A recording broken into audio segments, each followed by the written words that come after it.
chicos, con la violencia.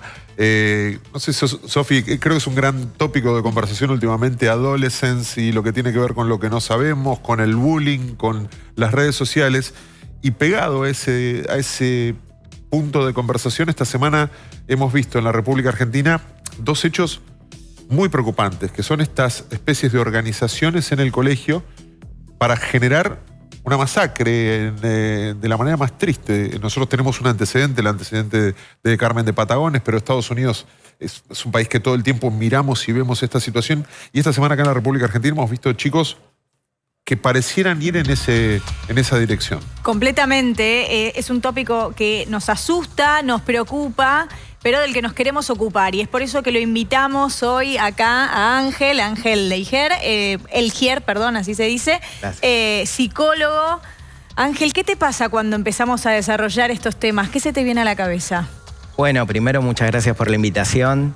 Me parece que es importante que como sociedad, y por eso este espacio viene bien, discutamos y visibilicemos lo que pasa justamente en la adolescencia. Hay como distintos conceptos que me gustaría que la audiencia se lleve, ¿no? Primero, ¿qué es la adolescencia, ¿no? La adolescencia se caracteriza por el cambio constante. Es una suerte de crisis que tiene avances y que tiene retrocesos. Es crecimiento, son cambios hormonales, son cambios en lo social. Y acá la clave es la importancia de los adultos. Ese es otro concepto importante. Los adultos tienen que acompañar este proceso, tiene que haber contención, tienen que poder nombrar, tienen que poder acompañar estos cambios, ¿sí? Y dos cuestiones más quiero resaltar y después, si quieren, lo hablamos un poquito más, que un poquito lo estuvieron anticipando. Los hechos de violencia, los psicólogos y los científicos sociales no creemos que nacen del vacío, sino que forman parte de un contexto. Hoy estamos viviendo una revolución tecnológica, ¿sí? que también amplifica todas estas cuestiones. Claro. Ángel, yo te quería preguntar, en la enumeración que estaba haciendo yo, además, lo teníamos en títulos, hubo un caso en Mar del Plata también de dos chicos que mostraron un arma. Se ha hablado mucho del bullying. Sí.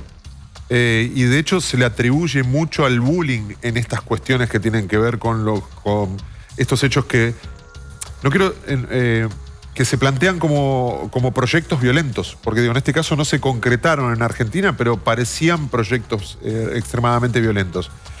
¿El bullying es el foco, el lugar en el que hay que poner el foco, o hay otras cosas? Porque a mí me preocupa un poco la soledad también de los chicos. Esto de que se piensa que porque están en la pantalla están acompañados y en realidad están solos en su cuarto hablando con quién. Entonces digo, hay un solo lugar al que prestar atención, son muchas cosas. Está muy bien lo que decís, perfecto. Hay múltiples factores. El bullying es un factor muy importante. De hecho, en estudios de Estados Unidos, como mencionabas, donde es la mayor cantidad de tiroteos escolares, el bullying explica el 70% de los casos. Digamos, cuando se entrevista a los perpetradores, a los jóvenes que hicieron estos actos, tuvieron situaciones de bullying, de acoso escolar crónico. Así que el bullying es muy importante, pero no es lo único. Tenemos que pensar también en la vida digital, en la soledad, como vos bien dijiste, en la falta de diálogo. Tengamos en cuenta, sobre todo en la actualidad, los jóvenes que están en este momento en la escuela, nacieron con el smartphone en la mano, ¿sí? Y eso amplifica, viraliza y genera que el bullying se transforme también en ciberbullying. Y hablábamos acá con gente que la diferencia del bullying que por ahí se vivía en nuestros años escolares pasaba en la escuela y terminaba ahí. Ahora pasa constantemente, en forma crónica, porque el joven o el niño que vive la situación de bullying, cuando vuelve a su casa también lo ve en sus redes sociales. Claro. ¿Sí? Entonces, estamos peor en ese sentido. Claro. Por eso es importante, yo insisto con esto, ¿no? El monitoreo de los adultos, y me refiero a los padres, a las madres y también a la comunidad escolar. Sí, pienso, justo decís a ir a la comunidad escolar, porque pienso también en la adolescencia y las complicaciones de la adolescencia es un tema de toda la vida. Todos fuimos adolescentes, Sí. Siempre hubo un adolescente y las problemáticas en la adolescencia siempre existieron. Pienso, bueno, en la llegada de la tecnología, cómo por ahí estas problemáticas, como vos decís, que antes ocurrían en algún lugar, ahora hace que esto de que estamos comunicados todo el tiempo se viralice esa misma problemática. Pero pienso en el nivel de violencia. No estamos hablando solo de violencia verbal. Estamos hablando de que se estaba planificando una masacre. Estamos hablando de audios que se viralizan hablando de armas, de que iban a hacer cosas tremendas. Entonces, es algo que antes no ocurría, es algo que antes no se le prestaba atención y ahora sí. Sí, o no estamos visualizando todavía del El todo el por poder. qué, en dónde. O el poder de la imitación. Digo, Bien, bien. lo ven los chicos en los colegios de Estados Unidos y de repente una idea que no existía se transforma en una idea. Claro. Sí, de hecho, lo que está sucediendo a partir de las redes sociales, hay un fenómeno que en psicología se llama copycat, que es la imitación en cierto punto. Y cuando vas a las redes sociales de los jóvenes porque pensemos que en la adolescencia se construye la identidad Sí. y se forma parte de grupos. Y si ese joven, si ese niño niño o niña, se siente excluido, ¿sí? Es vulnerable y puede ser que esa situación de exclusión crónica genere una rabia contenida que después genere esta violencia extrema. Es lo que suele suceder, sobre todo por los hechos. En Argentina conocemos dos casos, uno en el año 2000 y el caso de la masacre de Carmen de Patagones, ¿no? Que también eran casos de bullying, fundamentalmente. Sí.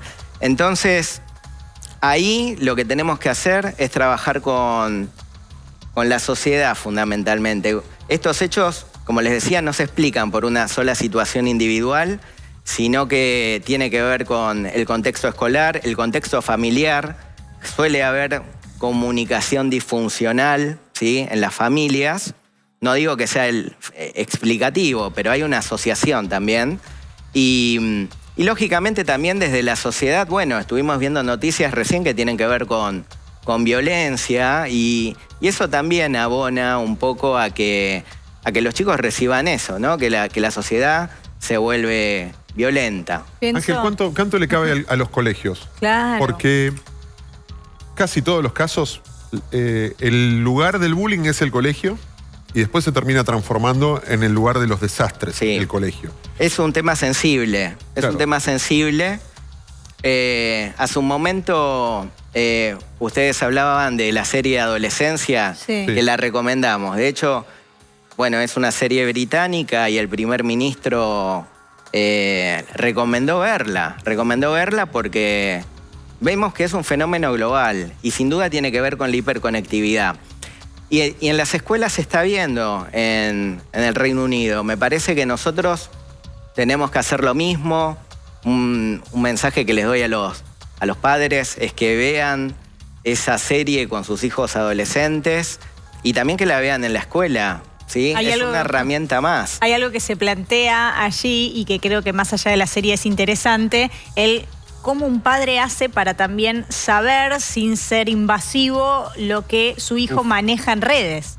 Bueno, lo que ve, sí. Lo que comparte, lo que le pasa en redes sociales, porque a un adolescente no le vas a tampoco sacar el celular y controlarlo todos los días, a quién le puso me gusta, cuánto eso le influye.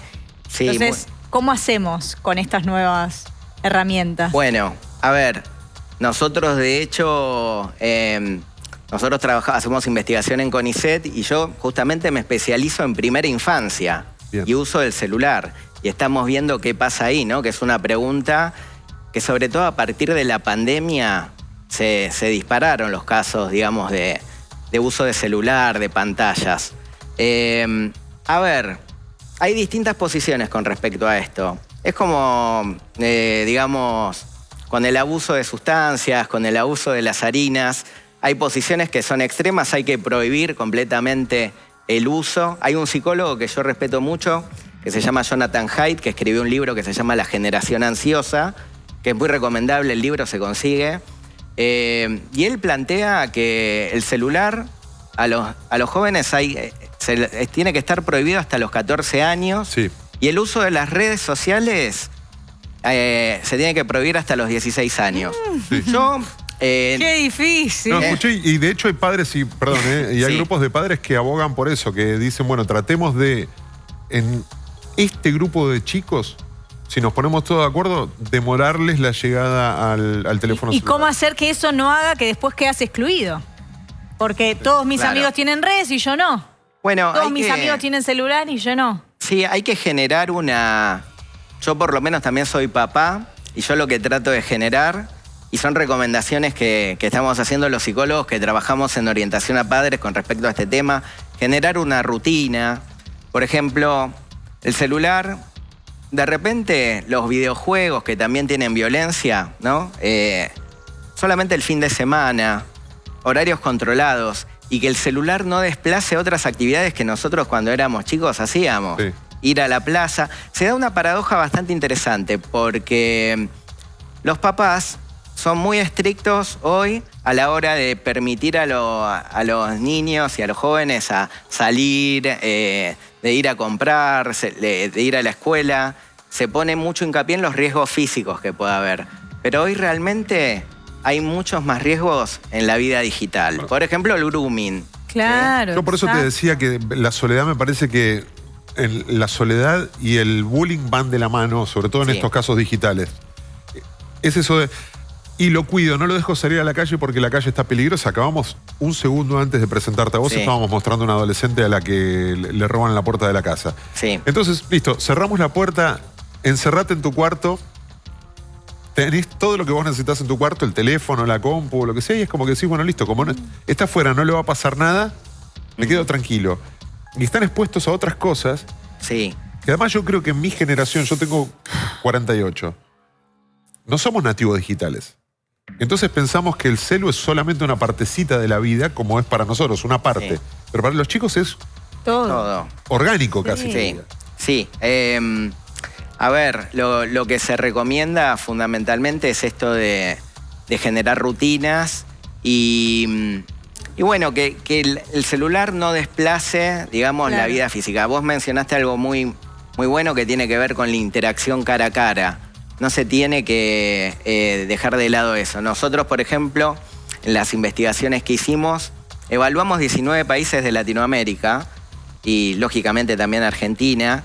El uso del celular en infancia temprana está creciendo muchísimo, pero hay un factor clave que se aplica también en adolescencia. Tienen que estar los papás presentes porque eso mejora la experiencia del niño con Usarlo la juntos, tecnología. que sea un momento compartido. Claro. Que decís sea un vos. momento compartido, totalmente, que no se pierda la socialización que tenemos nosotros ya por ser humanos.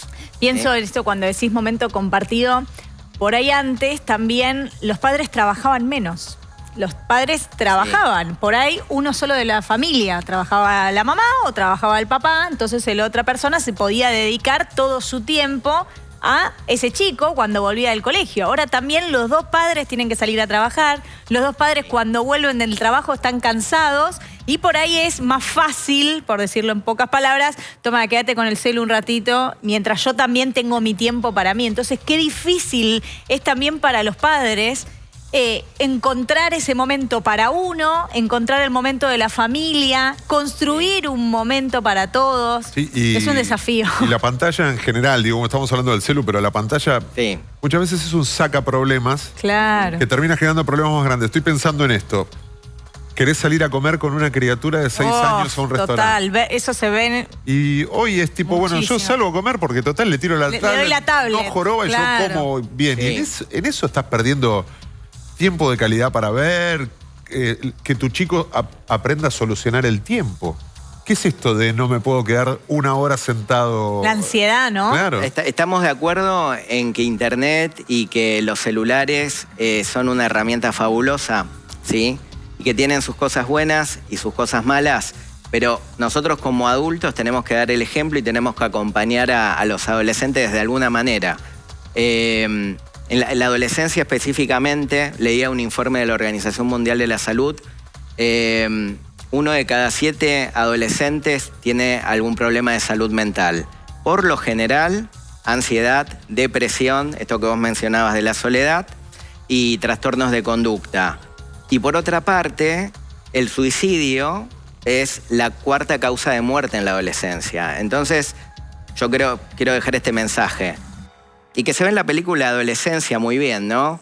Por ahí que falta comunicación entre los padres, las madres y sus hijos, y también con los docentes. Tenemos que tratar de escuchar a los jóvenes y ellos también saben lo que está pasando y son los primeros que pueden detectar estos casos de violencia. Por lo tanto, es importante escucharlos y nosotros en entrevistas que hicimos a adolescentes encontramos que ellos quieren participar en la solución. Entonces, de repente, incorporarlos para pensar el problema, que no sea solamente una solución top-down, sino que también sea bottom-up, escucharlos a ellos. Qué bueno, qué bueno. ¿Dónde está el ámbito del debate? ¿Es el cole? ¿Es la familia? ¿Es el Estado al que tal vez le quepa algún tipo de rol? ¿Somos los medios de comunicación? ¿Dónde tiene que debatirse todo esto? Son distintos niveles. Mencionaste casi todos, ¿sí? Porque la solución es integral. Cuando nosotros vemos los programas de intervención que se hicieron en otros países, hay un psicólogo que es, bueno, que es el que generó la técnica para medir bullying, ¿sí? Se llama Olveis, es de Noruega. Él tiene su programa de intervención y ahí la solución es trabajar con toda la comunidad. No hay chance. Tenemos que trabajar entre todos. Los jóvenes con los adultos, ¿sí? Visibilizar el problema e intervenir. Y hacer mucha educación emocional en las escuelas. Tiene que empezar a formar parte de alguna manera. Perfecto. Porque hay un problema en la adolescencia para gestionar las emociones que tiene que ver con la adolescencia misma. Como les mencionaba, hay cambios en el cerebro y cambios en la conducta que bueno, muchas veces el adolescente se caracteriza por los impulsos y las conductas de riesgo. Entonces, tenemos que saberlo, tenemos que estar educados como adultos y como profes, como docentes, de que la adolescencia es difícil y de que pueden pasar este tipo, no está tan violenta, pero sí problemas de ira, ¿sí? Problemas de conducta en general.